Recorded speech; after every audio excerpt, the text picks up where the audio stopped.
Here we are at the Fritz Powell Farm down in southwestern Ohio, just outside Oregonia, for the 44th running of the Devil's Staircase Professional Hill Climb. The crowd is here. It's a pretty nice day. It's slightly overcast. We've had some rain in the area, but all in all, it's turned out to be a pretty good day. The competition was really fierce going into today's climb. In the 500 class, Tim Fraser from Lancaster, Pennsylvania is comfortably sitting on top of the point standings with 103 points. He's not really secure in the championship run, but he's far ahead of Paul Pincinot, who has 90 points. Tim Wilkins has really come on strong in the latter part of the season, and with this last climb of the year, he's comfortably in third place. No chance to win the championship, but he's still doing real well with 70 points. In the 800 class, though, it's an entirely different story. Tommy Reiser, who last won his national championship way back in 1964, leads the 800 class point standings going into today's climb. He has 81 points, but right behind him is Wade Williams out of Canada with 78 points. Behind him is his brother Greg Williams with 74 points. Running in fourth spot is Harry Schreiber with 69 points. And still with the shot at the title is Louis Gerinser Sr. with 67 points. So as you can see, today's competition is really going to make a good championship run because it is really going to be loaded for all the excitement that professional hill climbing has to offer. If you've never been to one, it's strictly a neat way to spend a Sunday afternoon because I'll tell you, these guys are really, really serious about what they do. Okay, we're here at the 44th running of the Devil's Staircase Hill Climb. Tommy, you're an old-time veteran here. When did you start running this thing? Well, my first climb here was 1957. I think that takes care of the age. In 1957, we didn't have a track. We had just what it looks like right over here on the hill, the grass, and whatever you get is what we got to compete on. So it was a completely different climb, but 1957 was my first year. And Tommy, you've been running hard ever since, and you've won the championship at least one time I know of, right? Well, it was a long time ago. I took off in 1965. I competed heavily up till 65, and then I quit and went into some drag racing. We did a complete series of drag racing. In fact, we ended up being world champion. And then I ended up going in business, getting married, and having the kids, the same scenario that everybody has to go through. So from that point on, I got back in about 1979 when they introduced the open gas class. So that's what brought me back. And now you're competing real strong again, and you're leading the points chase, and this is the last climb of the year, and you're 3 points ahead of Paul Pincinot, right? Well, I believe it's Wade Williams. Paul Pincinot is in the, I believe in a thing. I don't know that for sure. Yeah. My wife does not keep me informed as my instructions. So whatever we have today, we're going to have to leave up to you for statistics. But coming into this show, you have a chance of taking home all the money. We have a good chance just like anybody else. We got the weather to contend with, and we're trying to come out here and be real serious about the competition. Well, you've always been serious about the competition. You've always rode hard ever since you've been coming down here. Matter of fact, you've probably had more broken bones than Evel Knievel, if I remember right. You've been down here when you've been on crutches, and they had to help you get on that motorcycle. Well, 2 years ago, 1990, I came down. I was on crutches, and that was kind of a bad scene for me. It was about 2 weeks out of the hospital. I think you interviewed me at that time, and I got the tape. I didn't really realize how pitiful I was looking. It was a sight. So anyways, I'm healthy this year, and I managed to stay on top and the wheels on the bottom, and we've had a good year. Well, Tom, we wish you a lot of luck. You've been a tremendous asset to the sport of hill climbing. Your motorcycles are always fantastic looking. The engineering on them is terrific, and you've always been an innovator. You've come up with fuel injection, the Indy-style starter and stuff, and like I say, you've been a credit to the job. So kind of tell us about them Harleys you run. Well, we started off in 1981 with a new Harley-Davidson XR. I bought the engine in a box, just like a lot of other guys did back then, and that's when they first produced 100 of them and let them out to the public. So I was one of the big enthusiasts that bought one. When I bought the motorcycle, I saw Louis Gerinser had a lot of trouble kickstarting and breaking motors. So right off the bat, I decided that we would not have a Kickstarter on my motorcycle from that day on. It would either be electric or we would not even compete. So the first electric starter that actually was introduced for us was in 1981. And it's pretty well caught on because you see a lot of them down through the pits now, right? Well, it's about the only thing you can really do to help the program. You put electric on these motorcycles, and it just takes the starting problem out of your head. It usually will just start and go. It may break after it's running, but in the start mechanism, it eliminates a lot of problems. Well, as I recall, those Harleys that you run are pretty high compression, right? We try to get it up as high as we can. We work very hard at trying to get high compression, and they really work well with high compression. We also run into the common problems when you're building engines is height of the piston, which you like to stick up there as high, but then you have a shroud of the valves and the combustion chamber. So when you get into those technicalities, there is limitations. There's a lot of engineering and stuff behind it. I have a very good friend of mine that helps me with the engineering. His name's Russ Stearns, and then I have a fabricator by the name of Bill Dannison, and I'm just one of the very fortunate people that have those kind of people hooked up to me, and they're very dear friends, and I owe a lot to them. Well, Tom, we owe a lot to you. You've always run a class operation. You're a classy guy, and you've done a tremendous amount for the sport of professional hill climbing. So we wish you all the luck. We look good to see you in the championship bracket again. Well, I sure appreciate the interview, and I hope next time that you provide with more than one shovel, because you make me come down here and dig in the mud before I can go race. Well, the weatherman furnished the mud. Okay. Thank you, Tom. Thanks, guys. Tommy Reiser, a fantastic competitor. The crowd's here. We're waiting on the first rider to get into the pits. They're going to start off with the 500 action, and by the luck of the draw, it's the reigning champion from Lancaster, Ohio, Tim Fraser.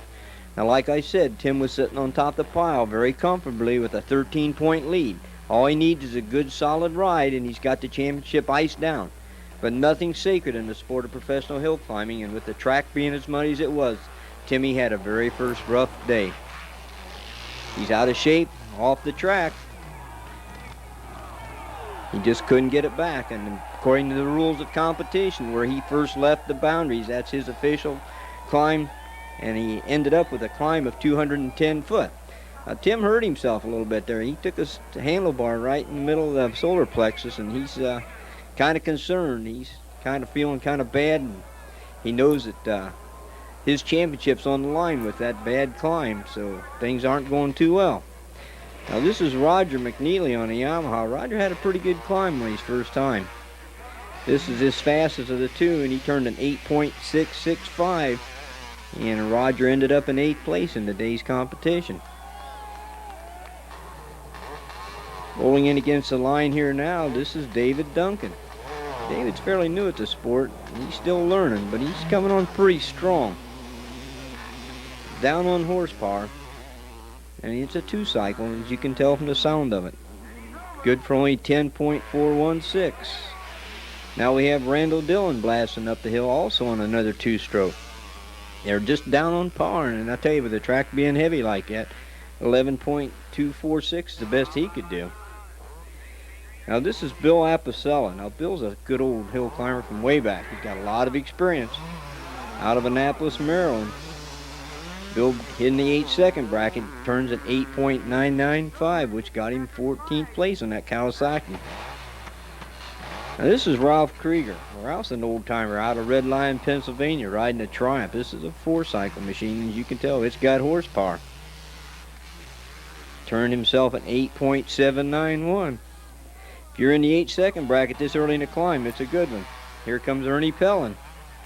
Ernie out of North Jackson, Ohio, turned at 8.895 on a Honda.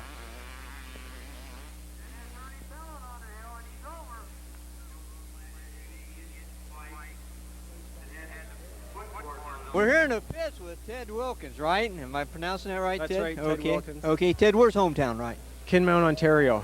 Ontario, Canada. Yeah. And you've got a strange motorcycle for hill climbing. Yeah, that's for sure. Now, you've done something entirely different from the sport. Now, how about showing the fans what actually it is that you've done? What I've done, well, there's motorcycle wheels on it and a motorcycle seat and handlebars, but we built the frame and used a snowmobile engine and snowmobile clutches.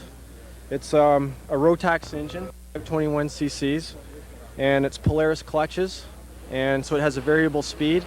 It engages at 7,000 RPM, so you sit on the line, you just idle, and when you're ready to go, you just hit 7,000 RPM, and you're gone. Wow, it's off like a rocket, right? But it never changes sound all the way up.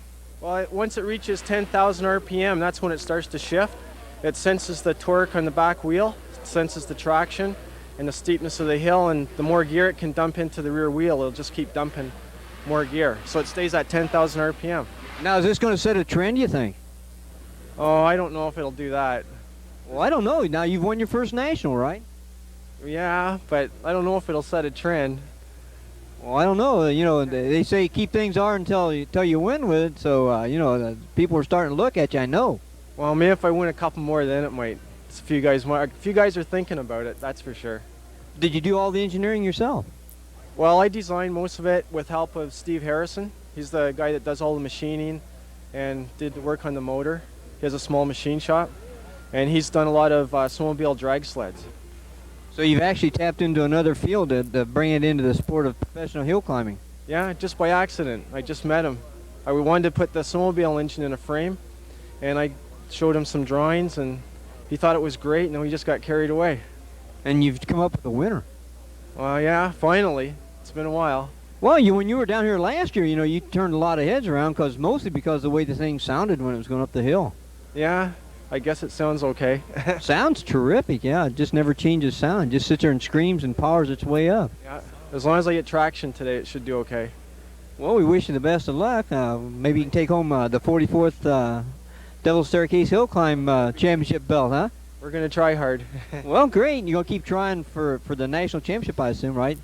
Next year, yeah, for sure. Well, thanks a lot for showing us your machine, and we wish you the best of luck, Ted. Okay, thanks a lot.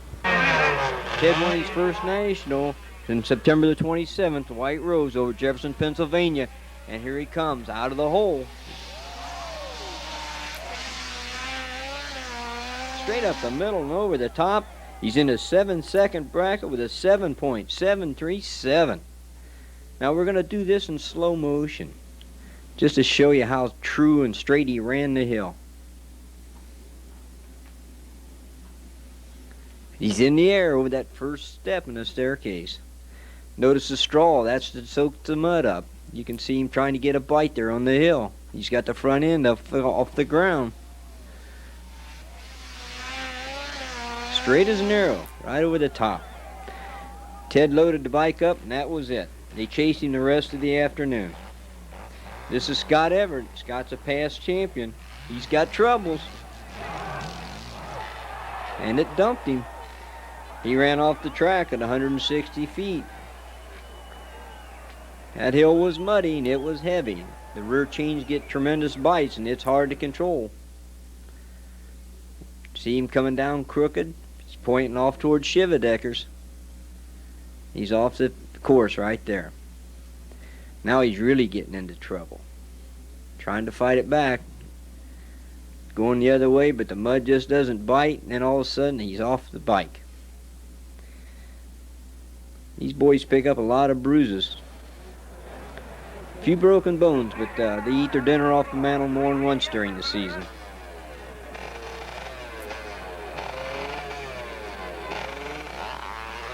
This is Alan Hoskins coming up. He's on it. Now watch him get in the air. And he's over the timing light. They had to redo the time. That was a freebie. Here comes Scott McNeely again. Scotty turns a 9.340 on that climb. This is Joe Pinsonat out of Ware, Massachusetts, riding a Honda. With the bite that they were getting on the muddy hill, a lot of the guys jumped over the lights and they had to make second and third climbs. Now this is Bill Hislop out of Holton, Michigan. Oops. Didn't go very far. Threw the chain off the rear wheel. As luck would have it, he didn't break the light, so he got another shot at it. Now this is Alan Hoskins out of Georgetown, Illinois. Alan's running strong. He's got a good climb going. He turned an 8.427. Across the valley, the crowd's still building. They're still coming in, even though we're early in the climb. The sun came out and brought them in. Now this is Don Pinsonat. Don also got into the 8-second bracket. If you can keep it straight, you got a good climb going. Don turned an 8.8 double odd for good for 11th place. This is a relative newcomer. This is Aaron Brown from New Richmond, Indiana. Aaron's kind of new at the sport, but he's giving her a good shot. Got a good piece of equipment. Turned a 9.454 for 18th place. Well, we're back to Bill Hislop again. He got that chain back on, and here he comes. Oops, there goes the chain. He definitely having troubles. Crowd's not too sympathetic on the second time around. Now this is Paul Pincenot out of Ludlow, Massachusetts, aboard a Honda. You're going to see the third place ride right here, taking an 8.021 for Paul. This is Roger McNeely. He's out on his second try. Roger's second climb time was slower. Turned a 9.471. Now this is the third Everett. This is Mike Everett, the younger of the two brothers. Mike aboard a Triumph.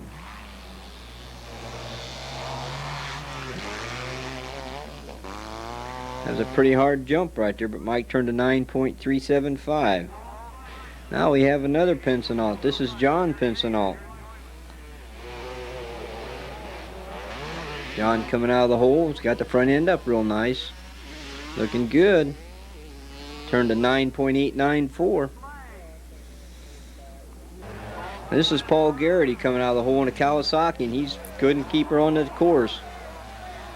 Ran off at the 140-foot mark, so that was where he was given his official climb, at 100 foot. Here we have Joe Hislop.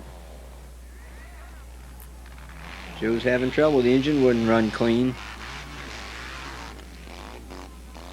Had these problems. Turned to 9.326, and he could only get 15th place for that one. Sitting against the log now is Steve Dresser out of Arkport, New York, riding a Suzuki. Got that dude humming. 2-cycle, goes over the top in 8.316. That was good for 5th place. Crowd really enjoying the climb. Huh? This is Leland Rooney from Trenton, Michigan. Smoke you see is because of the 2-cycle old burning gasoline. Ooh, no, had to downshift. Loading up bad. Bad climb for Leland, turned to 13.270. Here comes Kurt Snellings. Kurt's got problems all the way. He's got engine problems, can't get through the mud. Yep. Boy, I tell you, you get desperate sometimes. Kurt ran off the 220-foot mark. A little bit disgusted, I'd say. Okay, here we have Alan Hoskins again. Alan's coming off the right side of the hill. Looking good. Turned an 8.427, which really got him 6th place. Now we're back to Joe Pincenot again on his second climb. A lot of guys having trouble with the lights. We had to run second. A couple of them he ran 3 times. Joe went over 9.994 that time.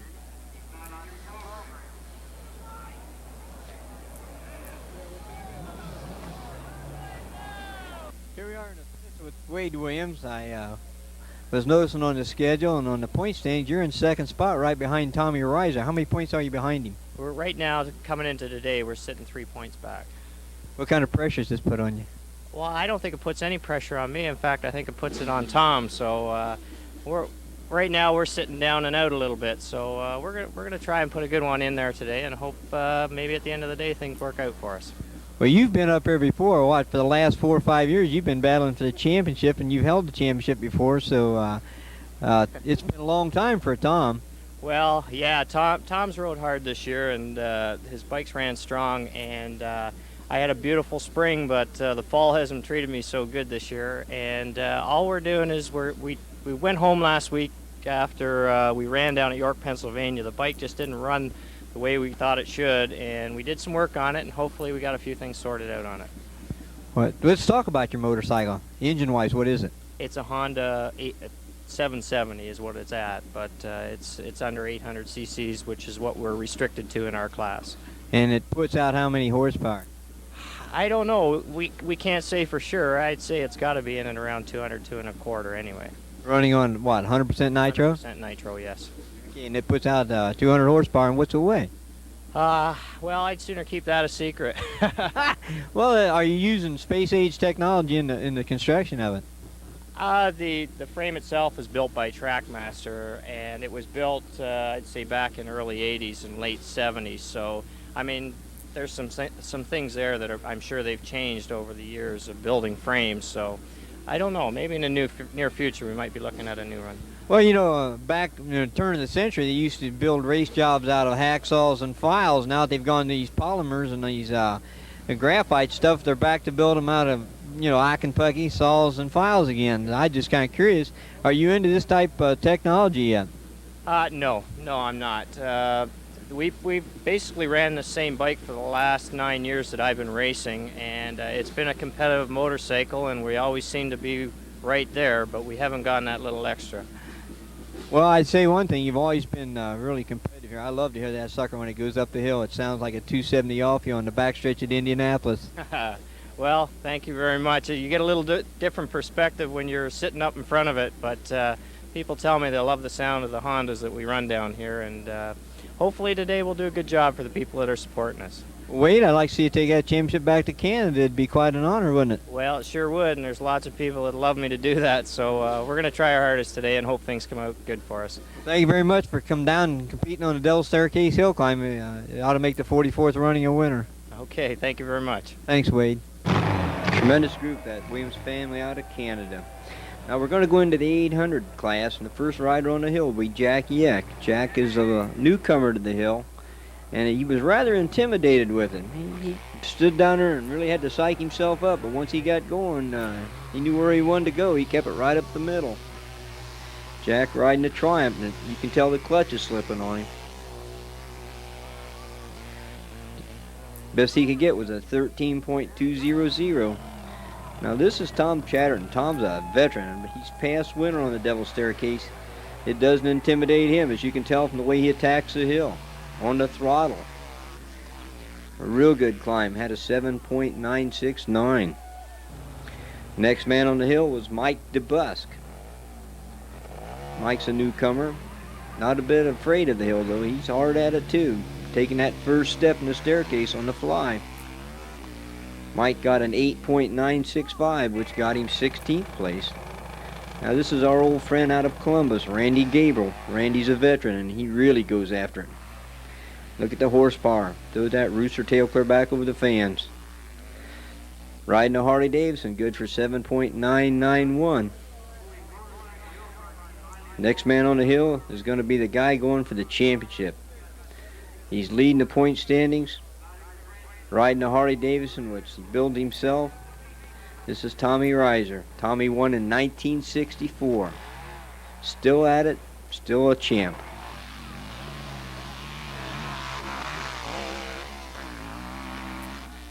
That was good for 7.760. Now he can get better. This is Tommy Zink.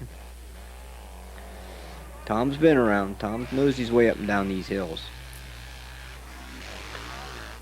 About lost it there, but he got her back. 8.416 for Tommy. Out of Baltimore, Maryland. Riding Lou Gerentz's Harley. This is Harry Schreiber. Harry's in the point standings. And he could not hold it. Now when a veteran like Harry Schreiber, you can tell that the hill is in bad shape as far as getting good traction. That had to be embarrassing for Harry, but it happens to the best of them. Harry first ran off the track at 150 foot. Now he's got to go back and face the boss and explain to him what happened. Against the log now is David Overholzer out of Elkhart, Indiana on a Kawasaki. David's got his hands full of problems. Got her over the top. This is another Harley rider out of Springfield, Massachusetts. This is Bob Castledine. Watch him attack the hill. This is going to be his best of the 2 attempts. 7.459. He'll take home 3rd place money with that climb. Now this is John Williams. This is the father of Wade and Greg. John's 5-time national champion and many-time Canadian national champion. And if you notice when he went over the hill, he jumped the clock. That's the last time you'll see John ride today. Now this is Jack Yett Sr. Jackson problems there. Zips. Jack came down from a pretty good height there. You'll notice when he got up to walk up to pick up the bike, one foot didn't work too well. He fractured an ankle. They had to do a removal on Jack, but Jack's okay. He'll be back next year. Here comes Lou Geringer Sr. losing a chance for the championship. Got him at 8.058. 3-time national champion. Lou Geringer is a Harley dealer up in Elkhart, Indiana, and he's really been a strong supporter. His boys even run. Here comes Steve Crowder out of Fowlersville, Michigan. That's as close as you'll ever want to see a rider come to having a spill and being able to save it. Tremendous job by Steve. Now, here comes Lou Geringer Jr., last year's champion. Riding another one of the powerful Geringer Harley Davidsons. Attacking the hill, got in a 7.711, but the best he could get was 4th place. Now this is old-timer Charlie Casey out of Hillsboro, Illinois. Charlie knows his way up and down the hills with the best of them. Best Charlie could do, though, with is an 8.313, and that's good enough for 13th place. It was a bad day for a lot of the veterans. That mud just ate up that horsepower, and it took the big, strong 4-strokes, the Hondas and the Harleys, to get the job done. And this is Ralph George, and you can tell from Ralph coming out of the hole there, he's got problems. The engine's running 8,000 RPM, the bike's hardly moving. He's got a severely slipping clutch. So he just has to give up the ghost right there at 140 feet.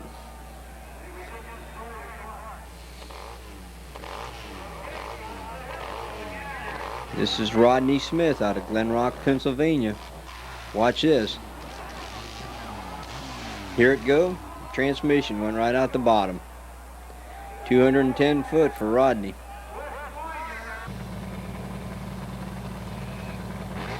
Here comes Gary Miller out of Elkview, West Virginia.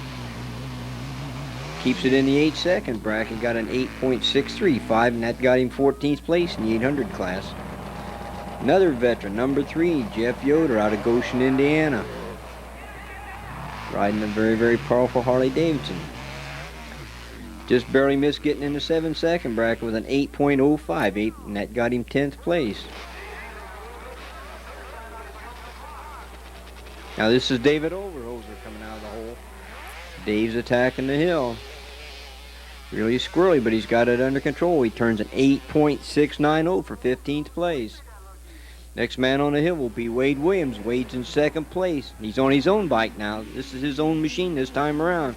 Turned a 7.835 for 6th place so far. We're here in the pits with Tim Fraser. Tim, you lead the hunt in the 500 class again this year? Yeah, we came in here with a 13-point lead, so we're set pretty good. We got to have a good ride day to sew it up. Now, you still riding Earl Bowlby's bike? Well, it's my bike. I race out his shop. Okay. So it works out pretty good. Yeah, you just had it fired up here. It sounds pretty good. Sounds like it's pretty healthy. Well, the one we just fired was a brand new one. That's the 2nd time it's ever been started. We're going to ride the one we always ride, the first ride. Then we'll ride the new one the 2nd ride and see how it's going to run. We've had a lot of rain down here, Tim. You think this mud's going to hurt you any? Nah. Usually when we come here, it's usually pretty moist on the first ride, and then by the 2nd one it dries up pretty good. So it don't make no difference if it's muddy or it's dry. Well, it looks like we're going to have a pretty good crowd, even if the weather's kind of inclement. So what do you think you're going to be able to do? You going to take home all the money? Oh, we hope so. You know, you can't count on it all the time, but we're going to try our best, and hopefully we'll come out on top today. Well, Tim, you won 14 in a row, and somebody finally broke that streak. You got a second now, but now you're back to winning again, right? Well, it got broke in the spring when I blew up my bike, but since then I've been beat 2 more times. So there is a lot of competition out there now, and everybody's running real fast, and you got to have a good ride. Last weekend I got second. I didn't have a real good ride, and it was just my fault, and bike ran real good, so hopefully today I can bounce back from it. Well, I don't know about having that good ride. We watched you down at Lancaster, boy, and that ride you put on down there was really terrific on that hill. Yeah, that hill was real tricky. It was a rough hill, and we didn't get a ride in the first one. My rear chain came off, so we had to get a ride the second one to keep up in the points, because I would have dropped us all the way out of it. So it was a do or die situation down there, and we had to do it down there. Have you checked the hill out here today? No, I've been back here working on these. Get busy when you have 2 bikes here. Try and make sure they're all cleaned out and ready to go. We'll probably, when things starts rolling around here, we'll go up and look at it. But by the time if I get ready to ride, the hill will probably change anyway. So I can just wait and look at it before I ride. What number did you draw? I haven't signed up yet. Oh, well, then we're going to break this off and let you get on with it. Tim Fraser, thanks a million for talking with us, and wish you the best of luck. Okay, thank you. Thank you, Tim. That's Timmy Fraser, 210 foot on his first climb. And boy, the pressure's on. He's got to do it. Championship at risk. He's up the right-hand side of the hill, and he's going strong.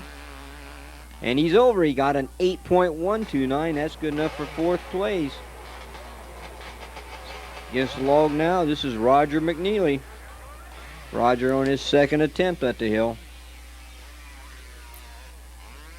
Spending a lot of time up in the air. He turned a 9.471.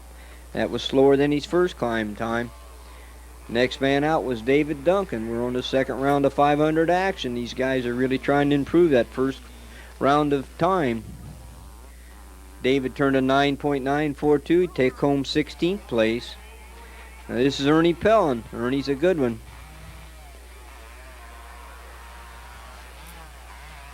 Notice he's really throwing a rooster tail out there. Ernie turned an 8.871 on that time. That's good for 12th place. Now we're back to Bill Apicella.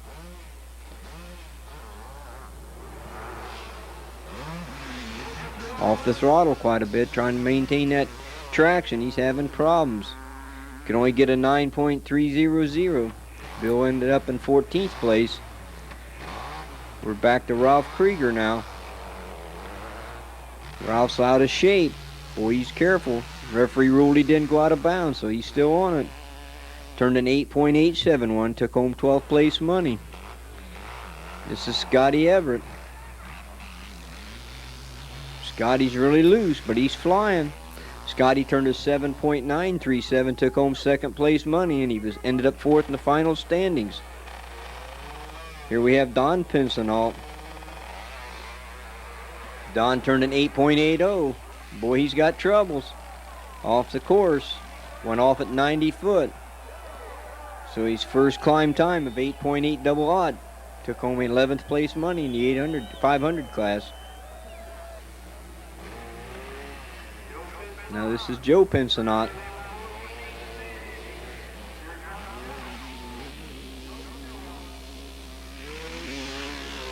Joe sound like he's still having clutch problems. Turned a 9.994. This is Mike Pulver out of Indianapolis, Indiana. Boy, they're really staying close on that right sidelines going up that hill. Mike turned an 8.953 for 10th place. Here's Bill Hislop screaming. But he has got clutch problems. Burnt the clutch right out of that dude. Finally give out the ghost there at 310 feet. Give me a footage. Bill Hislop on his 2nd attempt. Poor old Bill had a rough day of it. Burn the clutch out of it. Now this is Scott McNeely. Scott's coming right up the middle of the hill. Running straight as an arrow, looking good. Scott turned an 8.683, took home 9th place money.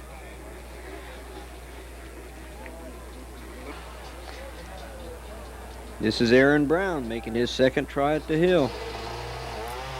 Aaron got a lot of an education today at this hill climb.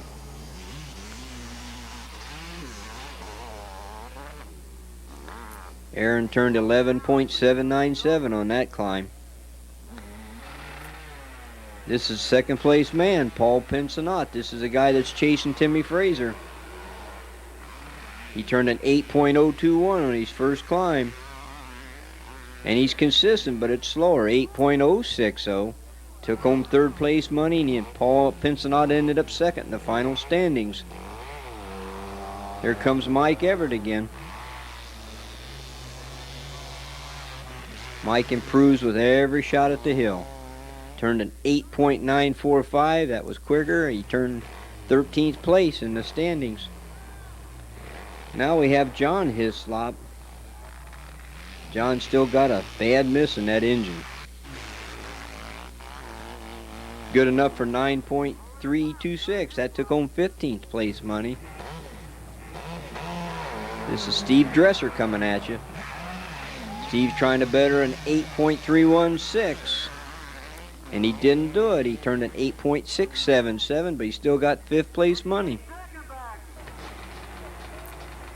This is another one of the newer riders. This is Leland Rooney attacking the hill again.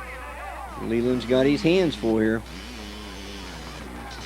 Just won't pull it. Gives up the ghost at 190 foot.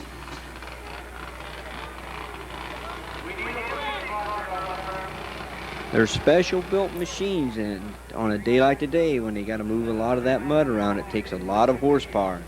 Some of these 500 two-strokes, they're not set up just right for the day. They just won't pull it. Now here's a four-cycle Triumph. It's a twin.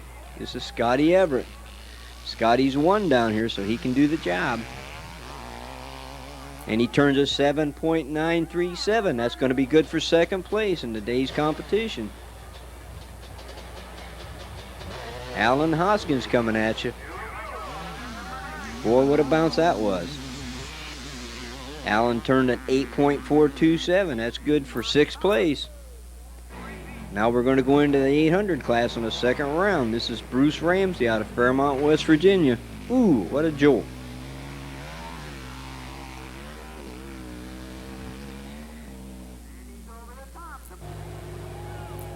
Now we have the younger of the X. This is Jack.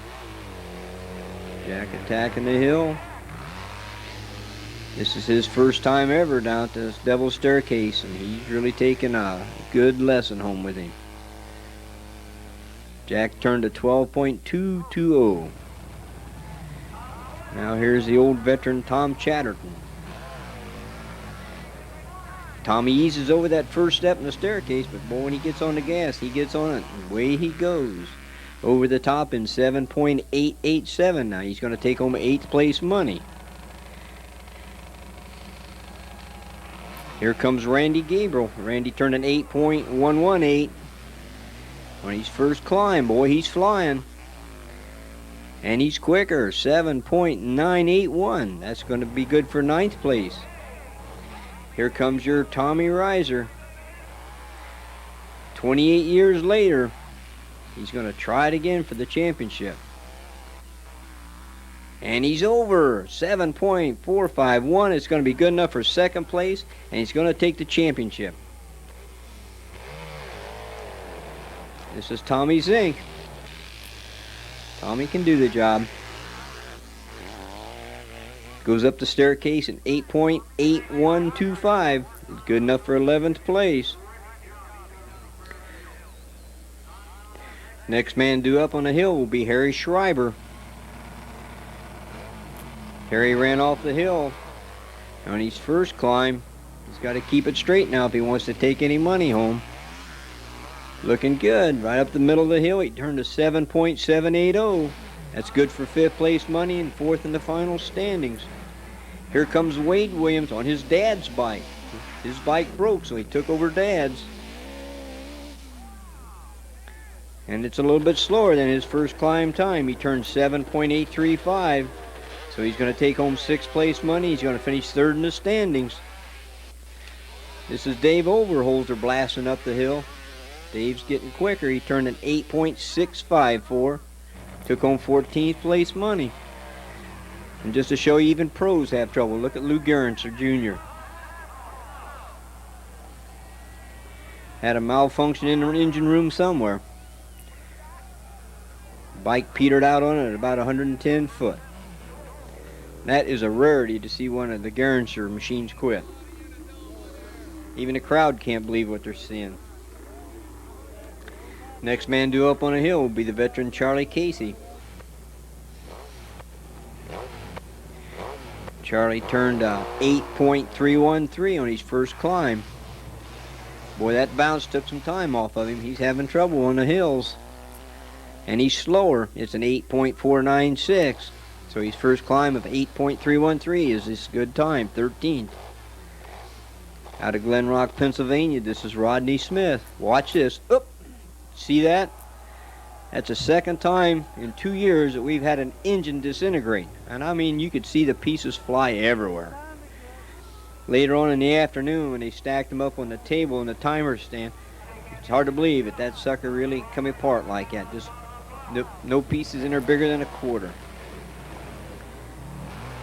Last year we had another machine do the same thing. Just when those nitro burning things come apart, they really blow off. Back to the climb here. Now this is Jeff Yoder. Jeff Yoder is a veteran of professional hill climbing. Boy, look at him. He knows when to get off the throttle, doesn't he? Knows when to get on it, too. And he turned a 7.875. That's going to take home 7th place money. Now this is Greg Williams. He's riding his brother's bike. He's riding Wade's bike. His broke, and he's trying to win the championship. And he's got the time, 7.355. That's going to take home first place money, but he's ended up second in the championship. This is Bob Castledine. Went off out of bounds at 140 feet. Still finished third with a time of 7.459 though.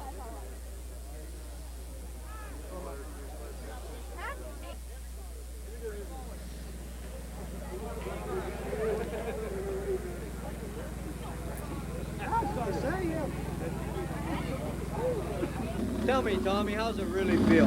Feels really good. That's the first time. I know I've been in some good company here with Louis Granser and all the other guys that have won in the past, but it's a real good feeling, and I'm awful proud that all my friends was here to help me celebrate this win. I got Bill Dannison over here. He's had to start smiling. He's still smiling, I think, ever since he got there and got a hold of that motorcycle. Yeah. Well, tell me something. What did you think when Greg Williams went up and knocked you off the top of the pile? Well, I thought he did an awful nice ride. I just wish I'd have just executed the middle of the hill just a little bit better. Didn't the bottom, didn't that first step there, isn't that the one that really killed a lot of guys? It was a real hard thing to execute. The thing was, you wanted to try to get out of the hole as fast as we could, but as soon as you got out of the hole, you got a little air. In my case, I got a nosedive, but it didn't seem to affect the momentum of the motorcycle. So evidently it came out all right. It was kind of shaky going for a while. Well, you had to clear crosswise about halfway up the hill. Well, I can't see what's behind me because that thing's it's over 10 foot long, so whatever's happening back here, you all get to enjoy that. Well, tell me something. Did it bring tears to your eyes? Be honest.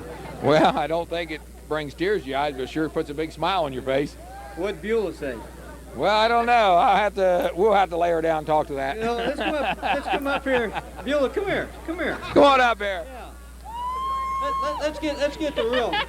Beulah Riser, right? Yes. Because you're on TV and you don't know it. Oh, God. Tell me, after all these years, you had to put all these pieces back together again. Did you ever think you'd win a national championship? I knew he'd stay here long enough to do it.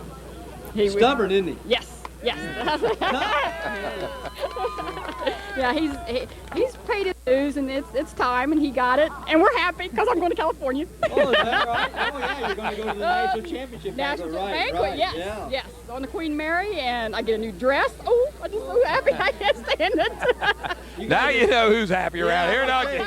Now you guys that take your bikes up to risers, you expect an increase in prices. I think That's motorcycle right. just Either that or we'll just give it all away. Well, thanks a million for being here. And it was a great show, and we're just so happy for you, really are. Thank you, Bob. Yeah. Now these are the trophies that are being presented for the competition. The Devil Staircase Hill Climb trophies are presented by the KK Motorcycle Supply of Dayton, and the National Championship trophies are presented by the American Motorcyclists Association. Now here we have John Williams and Garrett are talking, and this is Ted Wilkins receiving his trophy. This is his second national win of the season. That's the AMA referee, Mr. Ron Denny, in the striped shirt. 750 class today. Wade, or Greg, I'm sorry. Thank you. Got you right, Greg. Got you right. Thank you. This here, right here, is a result of a total team effort from my dad and my brother. I don't know if everybody knows all the problems we had today, but you know, Wade couldn't get his bike running, and Dad lent Wade his bike, and then as we got Wade's bike running, he lent me his bike. This is a result of everybody working together today. Great!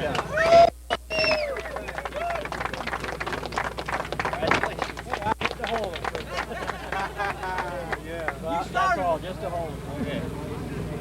Great. 1992 500 champion for the year, Tim Fraser. Go, go, go, go.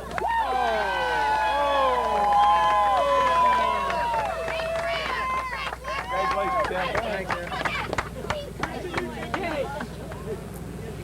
You want to give them this one? 750, 1992 Hillclimb champion for the season, Tom Reiser.